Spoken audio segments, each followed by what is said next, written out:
My name is E.B. Min. My firm is Min Design. It's located in San Francisco.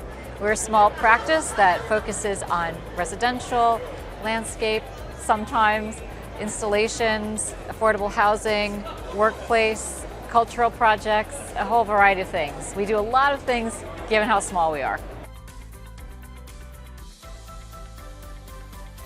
Empathy, definitely empathy, because you have to be able to place yourself where the client is, about where the users are, and to imagine somebody else's experience, not your own.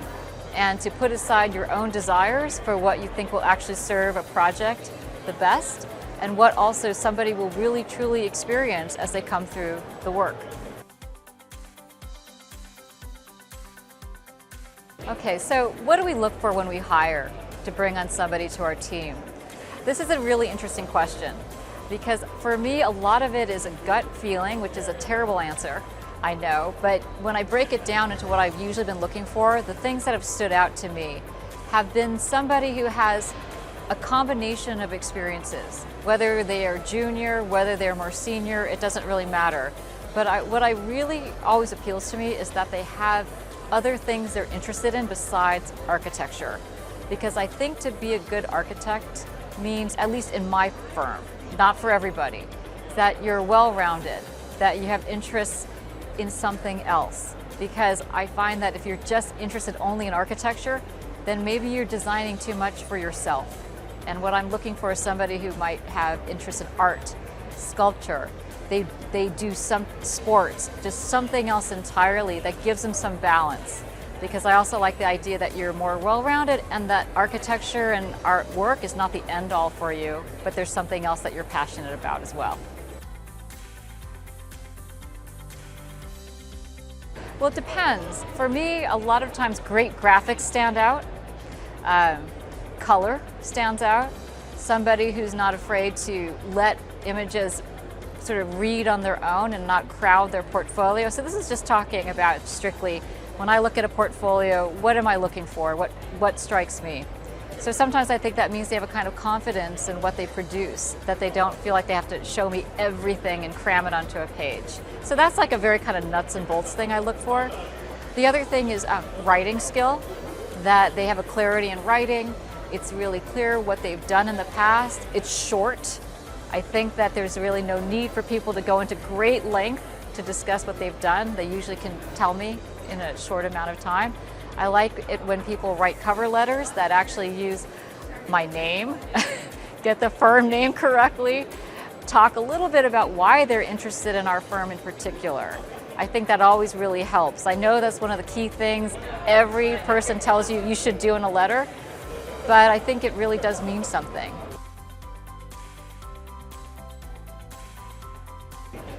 Oh, what makes our firm unique?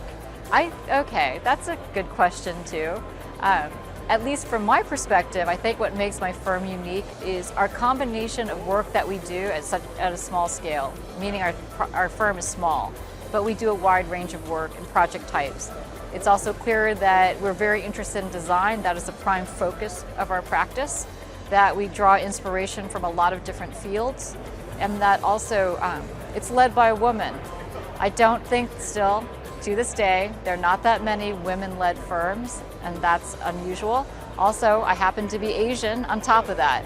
So I think that, whereas I don't consciously think about it all the time, I think that it does mean something for a whole group of people who are looking to start their career. I also really enjoy mentoring younger staff. I especially enjoy mentoring women through the practice, because I was very fortunate to start my career working for 2 women, and I did not realize what a huge impact that would make in the way I perceived work. The other thing about our firm is that it's very transparent. Because it's small, everyone hears everything about projects. You will work on a variety of projects, that we all work very collaboratively as a team. And I think that my big thing is I want you to be a flexible designer, to be able to utilize all your skills. So sometimes you can design, sometimes you're going to be doing technical work, sometimes you're going to be doing production, sometimes you're going to be just doing who knows what else, but that you can jump from projects and help people, because I think it makes us all a much better team. Mentoring, So the importance of mentoring and how it's affected me personally. Mentoring, I think, is something that we talk about so much in architecture. And I think mentoring's also been really important during the pandemic, the actual significance of what mentoring means. Because for me personally, I didn't really understand what a mentor would mean for me in my career until I started, and by my third job actually had somebody who I felt like took a real interest in my development. And that person has been a constant through my practice, where I can ask her for advice. She will give me unvarnished advice. Somebody I feel like who's been very honest with me, and I can ask when I've had a problem. Somebody's ear I can trust. And he's also, I feel like has really looked out for me in my career. So when I see that, and I think about how different my career would be without that person, it's really astonishing. And I feel so fortunate. So I feel like it's an obligation, obviously, from my end, to be able to do the same thing for other people. I also think that for women especially, it's hard sometimes to find a mentor, because it's not so, you don't realize you can ask somebody to do that for you, or you don't feel like somebody will do it for you because you're asking them to do too much. But I think it's so important, because the mentorship not only was somebody looking out for me, but I could really learn from them by example, seeing how they spoke to clients, seeing how they were able to get design work agreed upon, seeing how far they could push things, seeing how you ask other people to help you. That was something I could only learn by example, by watching somebody. So I feel like it's important for me to be able to do that for other people in the office. And so during the pandemic, I've really thought about how when you're not in the same room together, there's a loss where they're not hearing you talk on the phone, where they're not hearing you talk about projects and where they're going south. They don't see you doing some of the work that is hard to describe, but is definitely part of what it takes to do a practice. How you work on design, how you decide what works, what doesn't, how you go through iterations, how you sit together and work through design side by side or across from the table. It's not the same as when you're on Zoom. So I think that I've really thought about the mentoring aspect of practice all throughout the pandemic, and I'm so glad that we're back in the office part-time, because I think it really contributes to that experience. So that's a great question, asking about cultural shifts in the office and our workplace through the pandemic, and if there were changes in technology or the nature of collaboration or how we saw work. There were definitely changes. I think, so my prior firm, I had a partner, it was called Minday, and we had a practice that was both here and in Nebraska. So we'd always worked remotely. So I think I was very fortunate that I already had a lot of experience with remote working with remote people. And before the pandemic, we had already made a big shift to incorporating, like we've been using Slack already for years, and Dropbox, because it didn't make any sense to me to have things tethered into the office. And so when we went to remote, it was actually very easy for our firm to make that transition. The thing I think that culturally though was like, oh no, everything's every day remote. And it was having to then understand the intentionality of some things that happened organically. So I became much more cognizant of the fact that we had already implemented something I'd seen in tech, in like a lot of our tech clients, where there was like a sort of daily stand-up meeting. Like you have a project, everyone checks in the morning, we go through a quick, like, what are you doing today? What aren't you gonna do? What's a problem? So we had to really codify that during the pandemic, like digitally. Put it in Slack, state these things, check in, say hi when you come in. So we all know when we're together, to at least foster that sense we're together. And then I think collaboratively, what I really liked was that even though it's different to design over Zoom and over Slack, one of the things I really liked about it though was that I felt junior staff were able to talk about design, or felt more comfortable maybe showing things, posting them, than maybe it was a little bit different from in person. And that maybe I could stand back a little bit and look at what they'd done versus right away wanting to get in there and start to draw. So I think that was really good for me as well. I think also we realized that we couldn't do a sort of remote thing where part of the people were remote and they were sometimes not in the office. because meetings and team meetings and project meetings all worked much better if everyone in the team was in at once. It's either an all or nothing.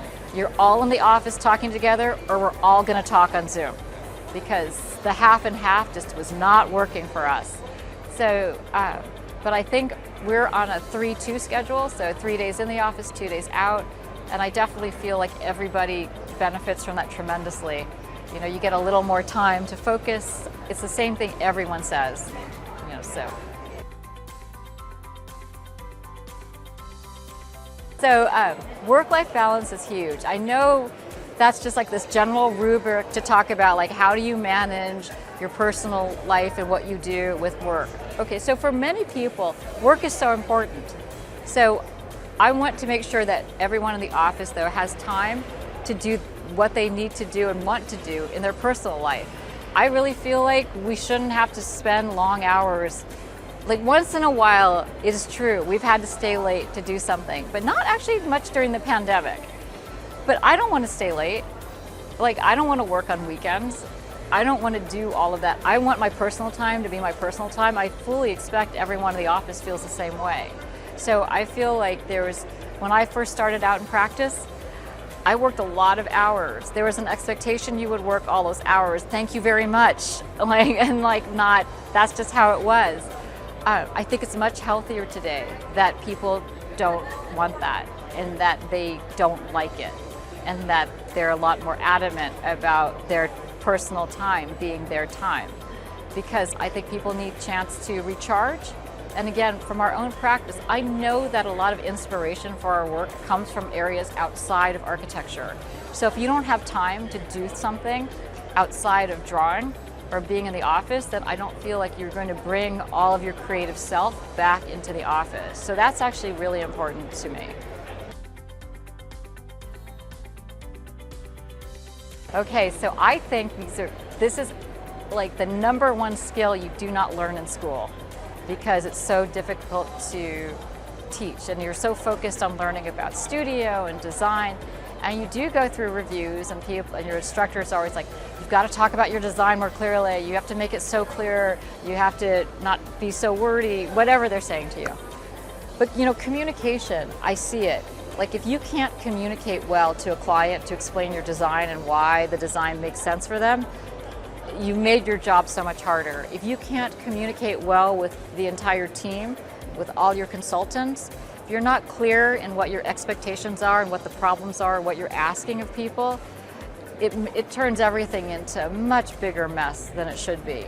And then within your own team in your office, if you're not clear, I know from my end, from leadership end, if you're not clear about what you're expecting or what design direction you're giving or critique, people don't really understand what you want, because everyone wants to do a good job, but if they don't understand what you're looking for, it makes it so hard. On the same time, then sometimes if I'm not understanding what someone's saying to me, I understand I need to ask a few more questions and to try to get to, what are you really trying to say? So communication, whether it's verbal, whether it's through drawings, diagrams, or written communication, is a huge issue. I think that we do work on quite a bit in the office, training about how do you write an email properly, making sure that, you know, keep it short, but make sure that it's really clear what you're asking for and what you're trying to tell somebody. So we spend a lot of time on that in the office, actually. But, okay, because for me, career development has, I started my practice really early. I think maybe when I was like young and naive, and but I always knew I wanted to have a practice. So sometimes I think when people have asked me about career development, I feel like you have to sort of ask yourself really at the core, strip it all down. What do you really want? Place yourself in thinking about what is it that you want to end up with. Do you want to end up owning a firm? Do you want to run a firm? Do you want to be part of a firm? Do you want to be part of a big firm, small firm? Just imagine what it is you'd like to do, where you'd like to place yourself.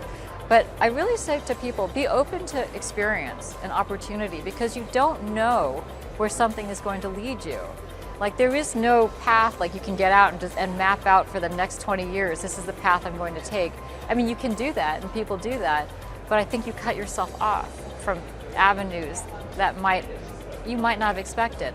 Like for me, when I got out of grad school, I went and worked for landscape architects. And I didn't realize, a lot of my friends thought that was kind of a weird thing to do. But it turns out it was the best thing I ever did. It was the 2 women I worked for, and I learned so much from them. And one of them gave me my first architecture commission on my own. Would I have ever predicted that? No. So, yeah, so that's been really great. What is the importance of diversity in hiring and inclusion overall in the industry? That's a really, obviously, very pertinent, very current question. So I think about this a lot because clearly I'm a woman and I'm also Asian. And so inherently I am, I guess, thinking about it in a way that's different. So I think about it in a variety of ways. I think in the firm, it's been really important for me that everybody hears everything and that we have a very flat structure, and that when I hire, I'm always hiring for people I think make sense and work out and will fit. But it's really important for me for women to really learn and feel like empowered to lead by example, but also for the men in the office to actually hear a lot about why women, what the issues are for women. Because the thing I have about, like, let's just say gender issues, we're not even talking about like other issues, just purely gender, is that the issue for women and inclusion and reaching equity is that it's really relegated to feeling it's a woman's issue. It has not really become an issue where I think that architecture or people in general feel like it's a societal issue or it's a profession's issue. It has become, you go to any conference, any seminar, anything that has to do with reaching gender equity, it's almost primarily 100% women in the audience, 99% women. Men don't take it seriously. So in my office, that's an issue. We don't do that. It is a firm-wide thing we talk about. In terms of diversity, if we're talking, that I think is extremely important in practice. Because as somebody who, is a minority in the United States, like, I understand that you sometimes feel like you're outside of a conversation that's being held and you don't know what that conversation is. I've certainly been in many rooms where I'm the only woman in the room, and if I'm not the only woman, I may be also the only woman and the only minority in the room. So I understand what that means as well. I also have taught a great deal, and I think I see that in students. Like, there's a wide range of diversity in student populations, but it's not really reflected in firms that much. It's certainly not reflected in leadership. So I think that, to me, it's incredibly important. I think that it's not just about numbers and achieving numbers either. It has to be really that you have a mindset that understands and appreciates that there are other points of view and other experiences that should be brought to the table. And this gets back to the first thing you asked me about what makes a good architect: empathy. Without empathy, you don't really understand the issues of diversity and inclusion. And then if you don't have diversity and inclusion, you're not actually truly an empathetic architect. I totally agree. It's a cultural shift. It's all integrated. It's not just about checking off boxes. That is a very tough question because, boy, temper your expectations. So I think the biggest thing I would tell students when I taught them is get an internship, work somewhere over summer. Don't go through school without, you need to actually see what it's really like in a firm. And then you have to understand that there are different kinds of firms. So you need to see more experiences with firms, because you might go to a firm and it might be a really big firm and you might be tasked with one thing all summer. You could go to a small firm and be tasked with a million things over the summer. You might find yourself working on a competition for a large firm, but just go get some experiences in the summer, wherever you can, to really see what it's like to change, to go from studio to practice. The other thing is, I think, explaining to them, work is not like studio. A lot of your day will be emails or talking to people or research. or writing up something or picking up red lines. You will not be sitting there designing, some crazy project that you got in studio. So just realize that's not going to be what it's going to be like. But find a place where people like talking to you, and that you can get mentored, and that you have the chance to learn a lot, because those first couple of years are huge for your career.